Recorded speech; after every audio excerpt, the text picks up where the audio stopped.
I hope you can hear me. I don't like these microphones, but they told me to speak to this technological item, so I will do it. Okay, I'll try my best not to turn my speech into another boring lecture on the history of philosophy. And I think if anyone took their time to read the abstract, so it will be a little, the abstract will seem misleading a little bit after what I'm going to say right now. Alright, so this is the title, Where Futures Are Past. As you could see today, we have many ideas about what the future will be like, right? And whole generations of philosophers and thinkers before us, they also had various ideas, they also had various visions, what future would be like. So their futures, their various visions of future are for us the past. We can ridicule it, but we can also learn a little bit from these ideas. Okay, I need another instrument. Alright. Let's start with Hegel's philosophy of history. Have you got any idea about Hegelian's philosophy of history? Well, it's not an exam. Yeah, this is what I thought, yeah. No. The question was not for you. For everyone with this exam. So, let's say only the basics, that Hegel's philosophy of history, in Hegel's view, history is divided into 4 stages, right? 4 stages of development. Each stage is a fulfillment of the idea of freedom, right? And these 4 stages are the following. The first stage is wild tribes of the East.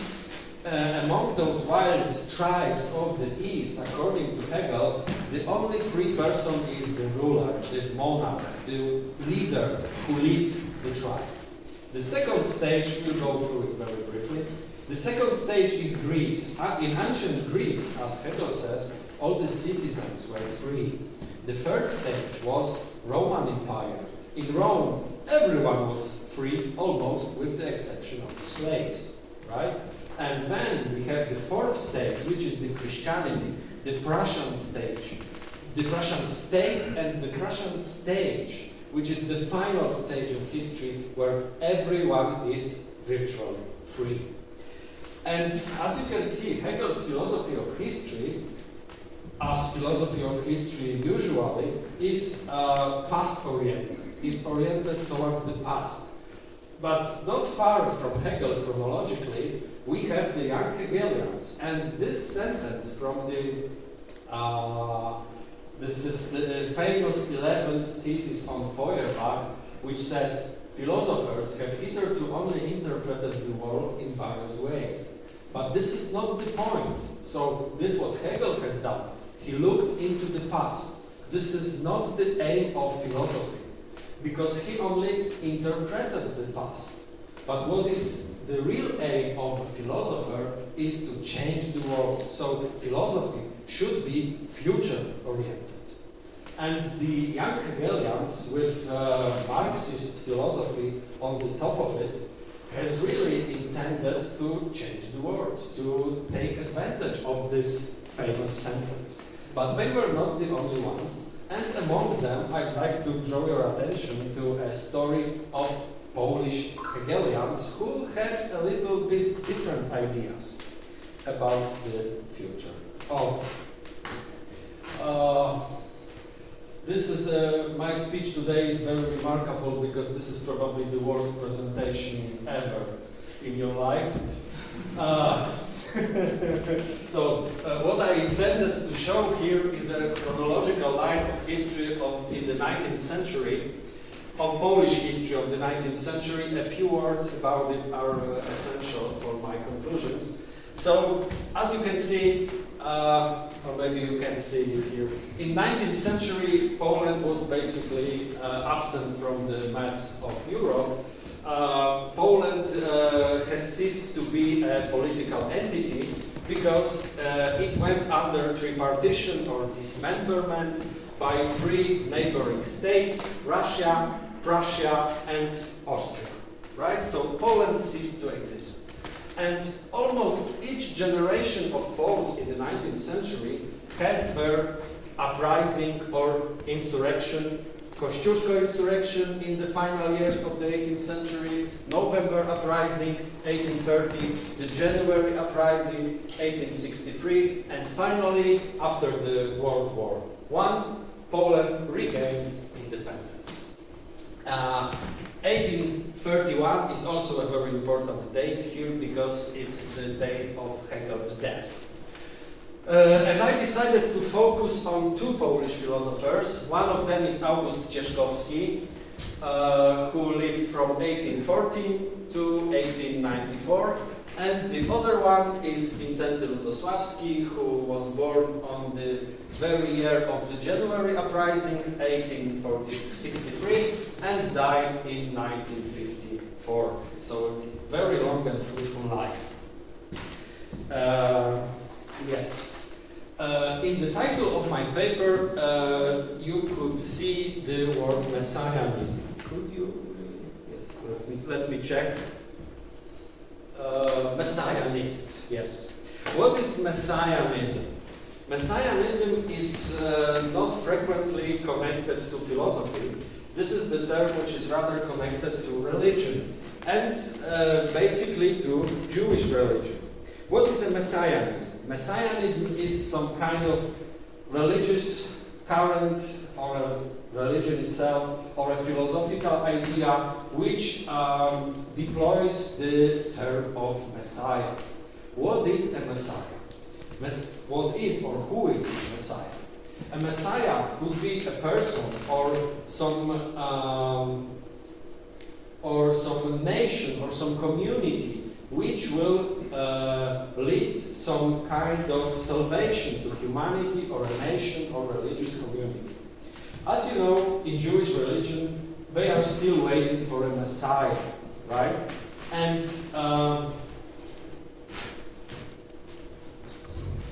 maybe I will make a sociological remark right now. In Jewish communities, which were researched by the historians of religion and historians of philosophy as well, they observed a very special mark. What I mean is that every time when a religious community went under some period of oppression, of very difficult conditions of living, these messianic emotions, what does it mean, messianic emotions? The waiting for the Messiah was getting stronger and deeper. And Messianism, in this way, can be also connected to Polish philosophy because Poles considered themselves in 19th century to be under oppression. And yes, indeed, they were under political oppression of the free states. What is also important for Messianism, especially in Polish context, is the fact that Poles interpreted their own history in messianic terms. It means that as a nation who suffered a lot from political oppression, and not only political but also cultural oppression and physical oppression, the nation who suffered a lot started in Romantic poetry to consider itself as some kind of messiah for European nations. And moreover, this messianism, which was at first considered to be only a feature of Polish history and Polish nation, later became to be considered as a universal concept, as some kind of universal idea that could save the world as a whole. And after these general remarks, let me go to the first philosopher, Cieszkowski. Of course, it will not be so simple because I have to make one more remark. This Polish idea of messianism is connected to the idea of nation, as I told you.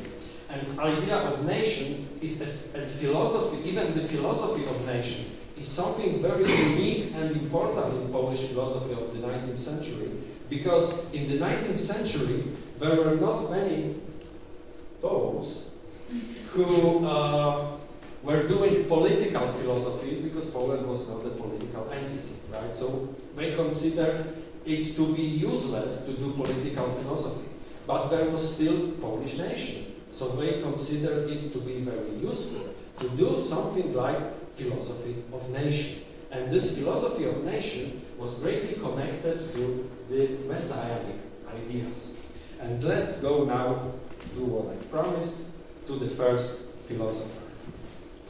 Yes, history of philosophy is a business with many faces of bearded man, and this one also wears a beard, August Cieszkowski.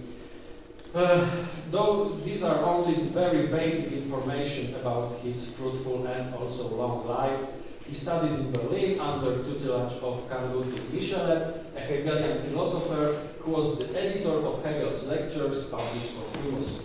And one of these lectures, the series of lectures published posthumously, were Hegel's lectures on the philosophy of history. And Cieszkowski, who was greatly influenced by his Hegelian teacher, in 1838 publishes a book, Prolegomena zur Historiosophii.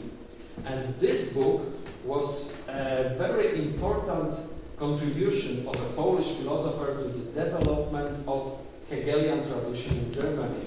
Sometimes this book is even called as some kind of missing link between Hegel's philosophy and the young Hegelians. So what does he say about Hegel's philosophy? And right now I'm going to use a little bit of my notes. Yes.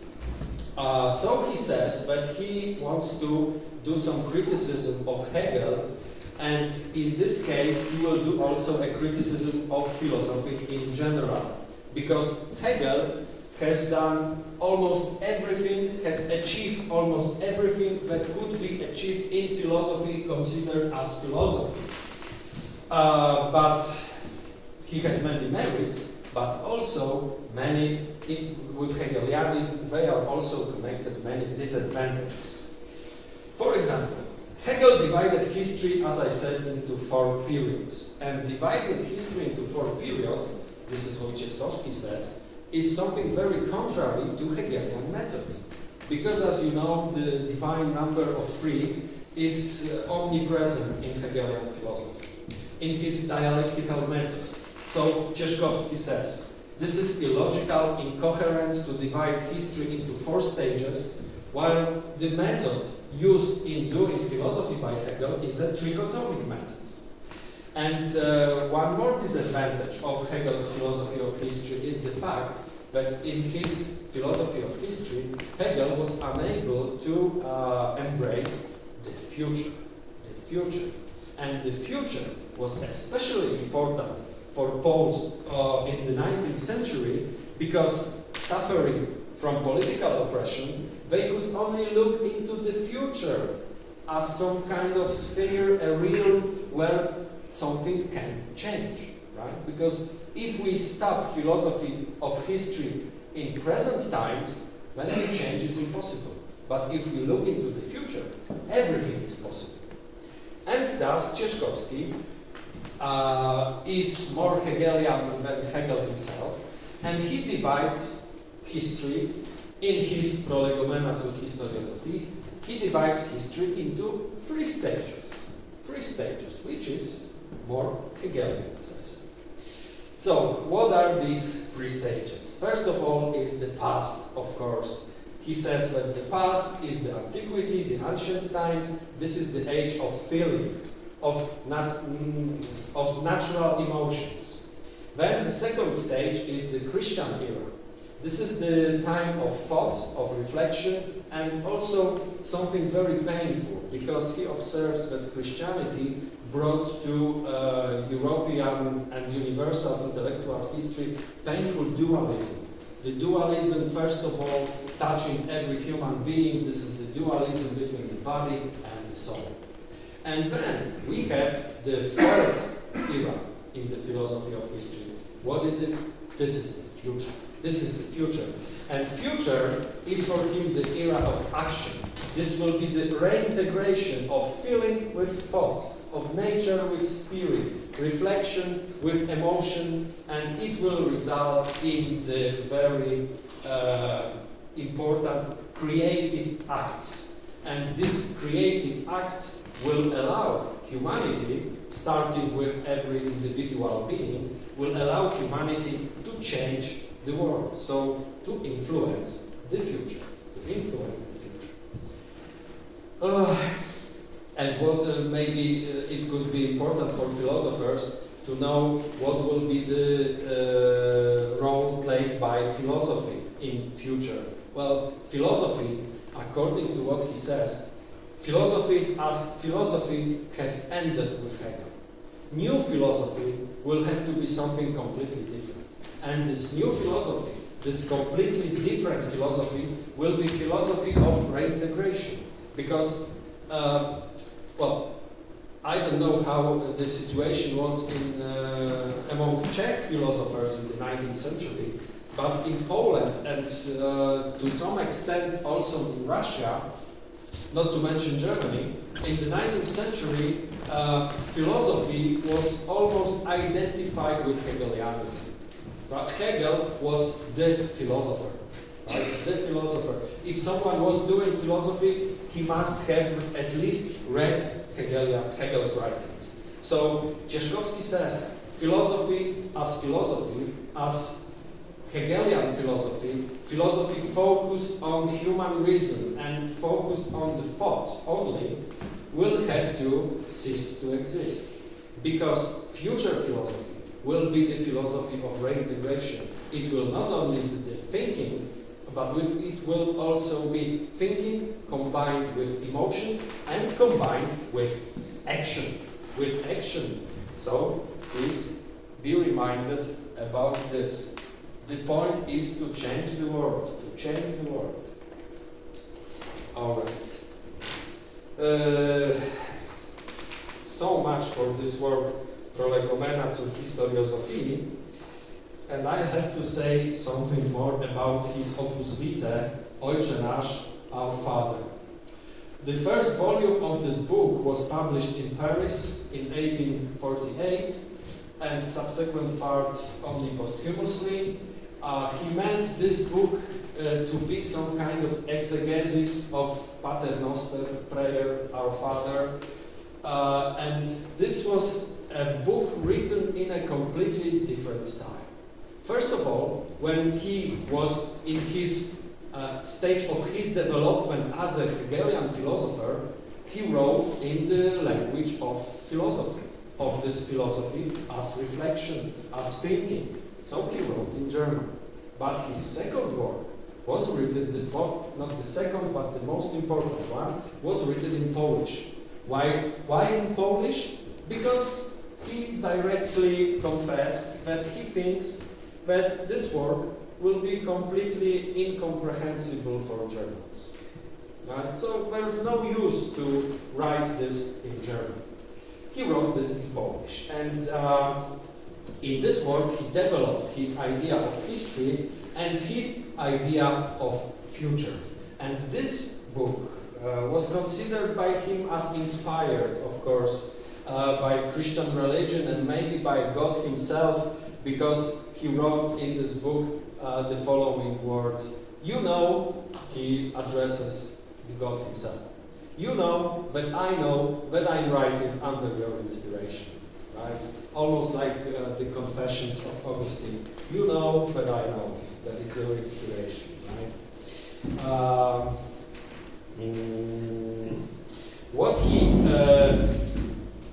What were his postulates in this work? It was, as you can see, it is a deeply religiously inspired work. So one of the ideas of this work was to not only to change the humanity, to change the political situation, but first of all, he intended to start with changing the religion, changing Christianity.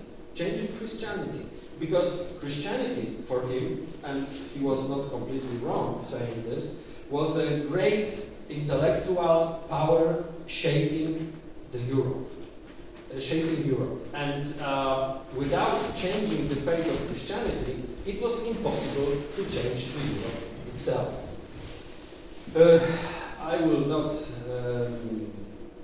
will omit many of the thoughts from this work, but I will focus on one or maybe two which are directly connected to philosophy of history.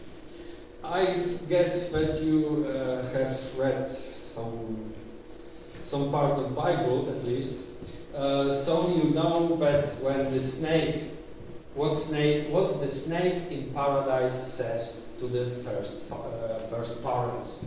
He says, when you eat the apple, you will be like gods. You will be like gods. And Cieszkowski wants also to give some exegesis of this phrase. What does it mean? Is the snake lying? He says, no, the snake is right. Because people will be turned into gods, because they will be so active in future that they will change the shape of the world. But the snake did one little mistake. He was too early, right? It was too early. The first parents were completely unable to understand this deep philosophical or even historiosophical thought, right? Okay, let's move to the. This is the. When we spoke after my colleague's speech about children, right? So as you can see it, the presentations that we make. This was my reflection after this talk. The presentations that we make are the result of the fact that we are educated by children, because we use more and more pictures instead of focusing purely on the words. I cannot imagine 25 years ago of seeing a conference, 25, maybe 20 years ago it started to appear. The conference papers with presentations, with such silly pictures of rainbow, but let's go through it. All right. I like this idea of Cieszkowski, the idea of rainbow, and this is why I like to focus on it, to abstract it from his philosophical thought. First of all, we have the two arrows pointing against each other, the red one and the black one, right? So for him, it was the diagnosis of his contemporary times. He says, contemporary times, let's say half of the 19th century, is the struggle between the red power and the black power. What is the red power? These are all the socialist movements. And he was very well acquainted with the socialist French thinkers of that time. And he appreciated their ideas, and he said, these ideas can really change the world. There should be some part of socialist ideas in the future, right? But only some part of them in the future. But the socialist thinkers, they have to be very careful, because they cannot implement their ideas by revolutionary means. This should be very, very slow evolution. And what about the black power?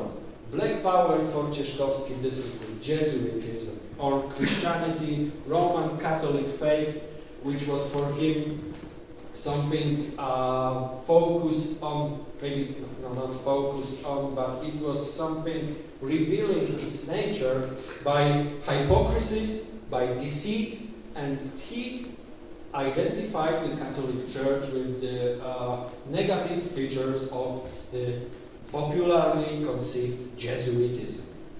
So for him, the world is almost black and white. It's red and black, red and black. What we see below a little bit is the, well, what's the English name for it? I don't know. What's the... Ribbon. Ribbon. Yes, ribbon. Natural, ribbon. So this is the ribbon of the French Revolution, the three colors of French Revolution. And as you can see, 3 is a little bit more than 2. And Cieszkowski was, of course, not, as a Christian thinker, he was not really fond of the revolutionary methods of the French Revolution, but he said that in these 3 colors we can see more diversity, right? So we should not be surprised that the people of France, many of them welcomed the ideas of French Revolution because it gave them more diversity. But what the future should be like? The future should be like and will be like the rainbow.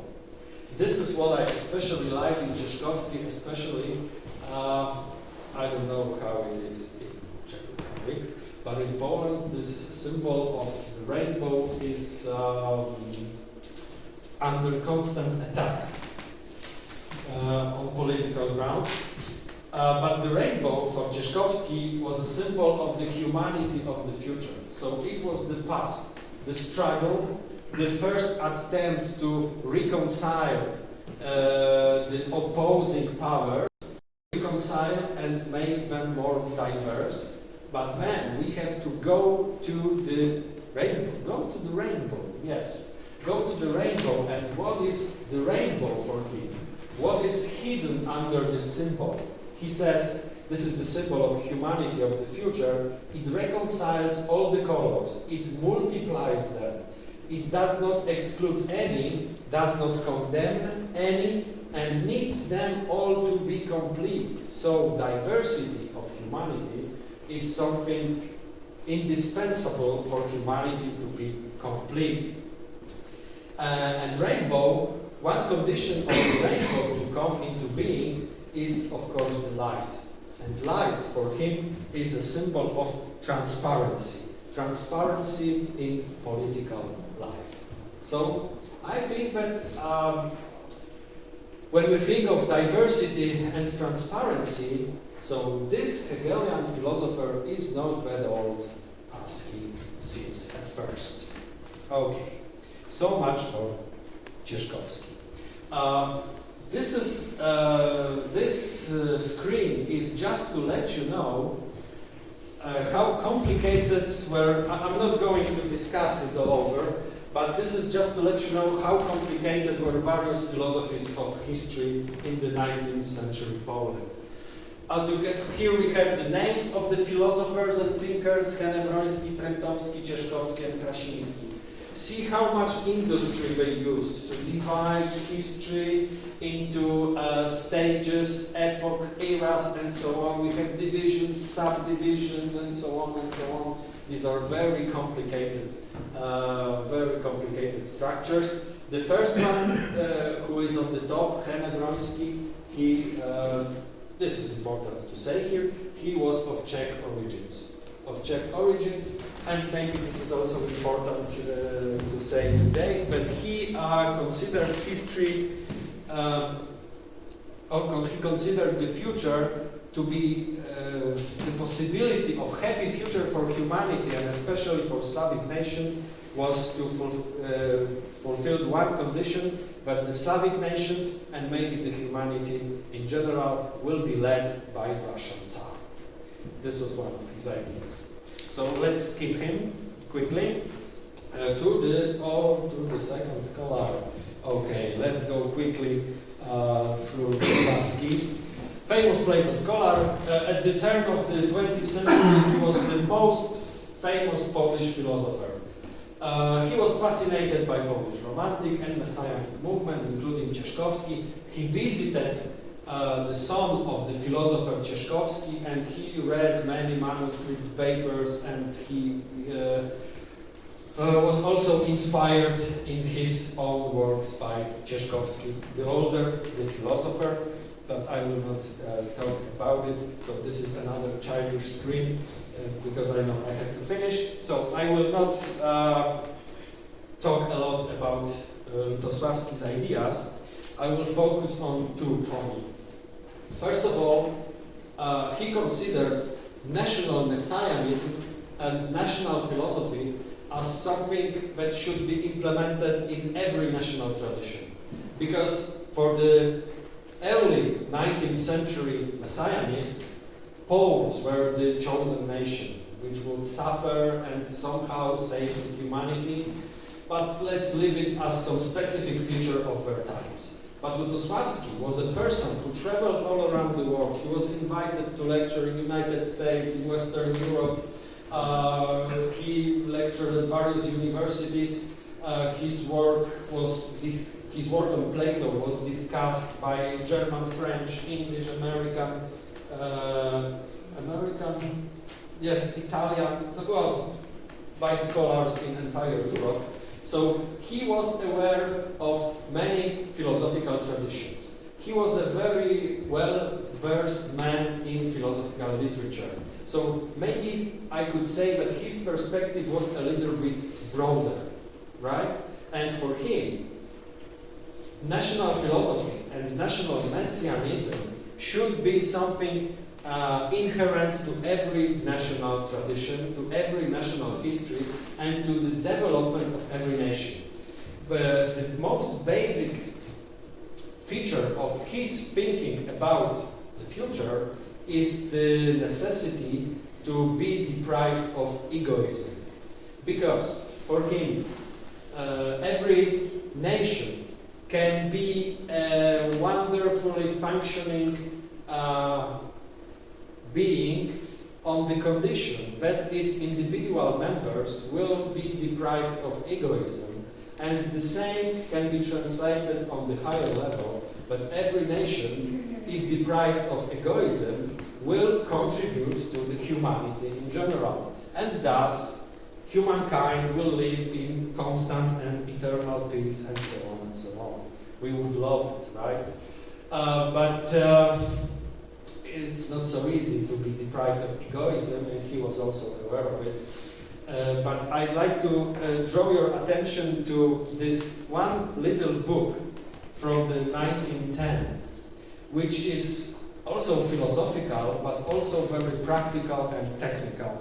I have this book with me because I also glanced through it today in the morning, and apart from philosophical ideas, philosophical and ethical ideas concerning the future, the most important of them being the necessity to be deprived of egoism, there are many practical ideas about the future, what will happen to the world and what will happen to Europe and humankind. So let's focus on it. Lutosławski in 1910, he says that humankind requires one currency. One currency. One currency is one of the conditions of happiness of future humankind. Well, I don't know if the people in Western Europe are more happy because they have euro, but this is something for him which was very important in the field of economy, to stop the egoism which he considered also to appear on the sphere of currency politics. So this was one of the ways to get rid of egoism, to accept some common currency. And the other picture is even more practical, because one of his ideas, I think he might have read it somewhere in the works of Western thinkers, but one of his ideas was the idea of underground global subway, underground global railroad network, right? Something very, I don't know, from the field of science fiction rather than philosophy. But for him, he as a man who traveled a lot, he could see that the more people travel, the more people get acquainted with each other, the more they see how other people live abroad, the chances for peace among human nations, among European nations, increase. So this was his idea. And one of the ideas which I remember also from this book, which will be a reference point to autonomous vehicles, is his idea that in future people will not like to do the jobs which do not involve human creativity. So, for example, nobody, he says, would like to be a driver and to drive a car. So what should we do if we want to travel? If we want to travel to the places where this global railroad subway doesn't go, what should we do? Yes, I'm finishing final sentences. So we should learn the apes, we should learn the chimps to drive the cars. They will do it. They will do it. This will not be autonomous car. This will be the car driven by a natural animal being, which, well, it would involve many more ethical issues, I think, than the autonomous cars. But as you can see, all these ideas, this currency, subway network, and even the cars driven by animals, they all have something in common. This is the care about the future. The philosophical care about the future, which results from philosophical thought of a philosopher who was involved in the debates among Plato's scholars of his time, but also was inspired by Hegelian philosophy in a negative way, because in this negative way he saw that we have to overcome philosophy as being only the philosophy which reveals itself in thinking. Philosophy should be more focused on action. Yes, and to what we arrived at the end of the day, well, of course, some of these ideas, as the apes driving the car, we may assess as ridiculous, right? But let's do some experiment and let's think what the future generations will tell about our present ideas about the future. Maybe they will ridicule others as well. Okay, I'm ready to answer your questions if there are any.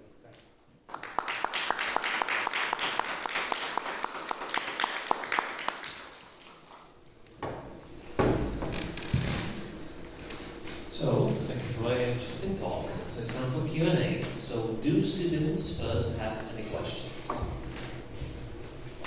Any fans of Polish history here? Well, I guess I will open. Any fans of Hegel? Yeah, maybe I know one fan of Hegel here. So, any other questions? Anyone else?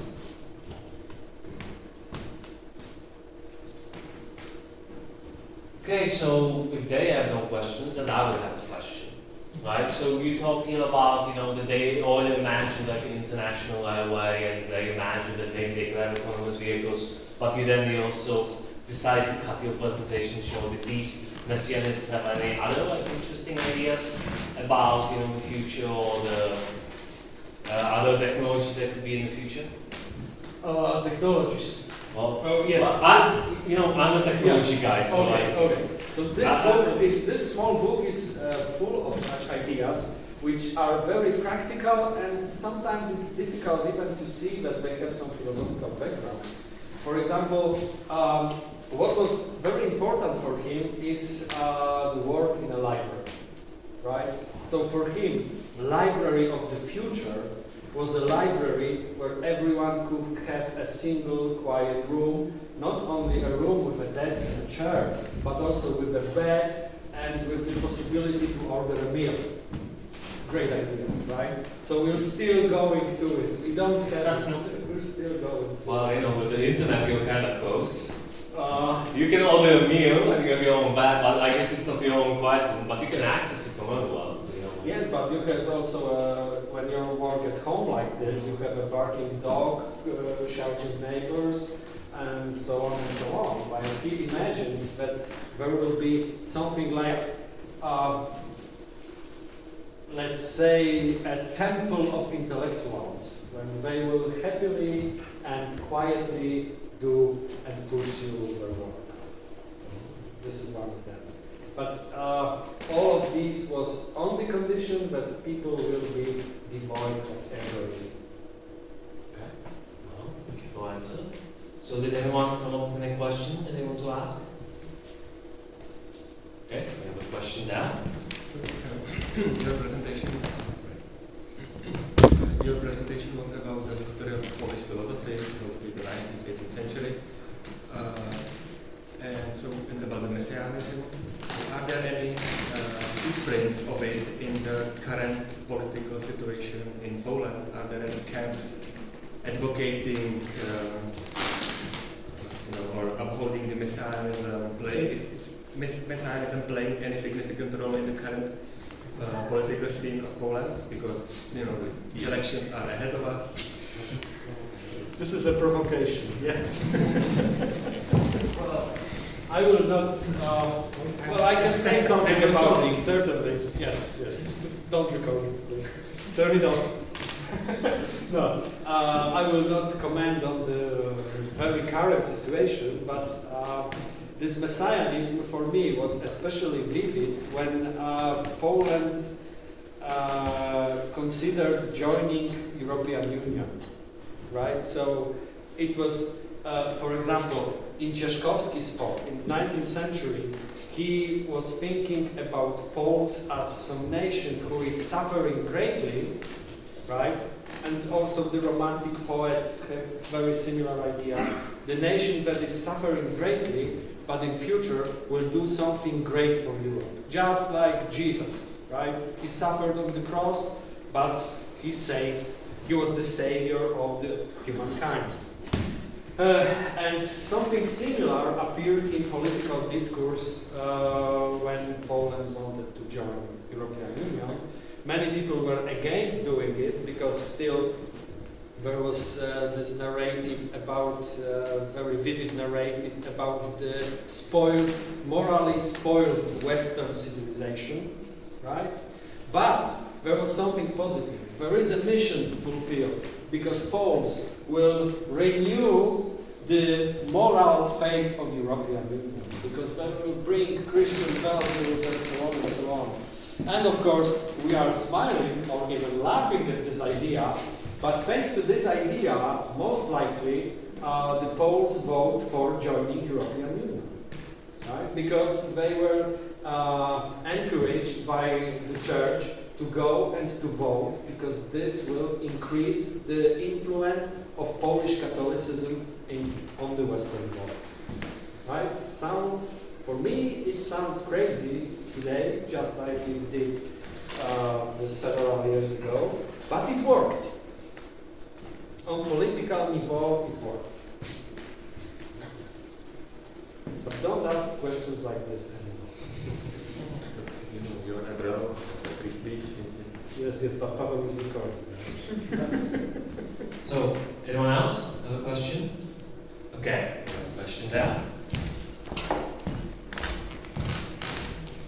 So I want to ask about what the future looks like for the philosopher who's engaged in action. What is the philosopher supposed to be doing? Should he or she be an activist? Should they be trying to teach students to go out and defend certain political or ideological views? What does action? What does the philosophy in the future look like? So for the philosopher August Cieszkowski, action meant doing some especially important, significant social work. He was a man who was very wealthy. He was, so he could afford to live without working, right? He had a huge library, and this is where he spent his days, while his peasants were working for his living, right? But he realized that he can do a lot for them. So, for example, he spent a lot of his money, which was not very usual, to increase their living conditions. For example, to take care of their children, to educate the children. This was his action. This was his action. Not to mention writing, lecturing, and so on and so on. He was also involved in other educational enterprises, because it almost happened when in Poznań, the city in the west of Poland, which was then under Prussian rule, almost a university was established. So the Poles had to wait, in fact, for this university, for the independence of Poland, but he did a lot to organize people who wanted to establish this university, but it turned out to be impossible on political grounds. So this was basically his action, to improve the living conditions of his compatriots. This is what he did. And for example, the other example was Lutosławski. This is a very significant photo. As you can see, he is leaving the train. Now maybe you can't see this, but this is the train door and he is stepping out of the train. For him, he was not so wealthy. He had to earn for his living, but he received a free railway ticket for entire Poland, right, from the government, and he traveled throughout Poland delivering lectures on philosophy, helping people he was doing something like philosophical counseling throughout Poland. And many people were really grateful for the work he did, because he was never tired. For example, he had a lecture which lasted 6 to 7 hours with some short breaks. And after this lecture, until midnight, he was answering questions, helping people, giving them books, discussing their ideas, discussing their psychological crisis, and so on and so on. So this is how he wanted to improve, to be deprived of egoism, to work for the others, and improve their living conditions. This is the action for philosophers, not the revolution. Although before the First War, he was nothing special in this regard, but before the First War, he said that history of Europe is the history of the states in war, but the future of Europe will be the history of the nations living in peace. Right? So this was his aim, to help the people and not the state as such.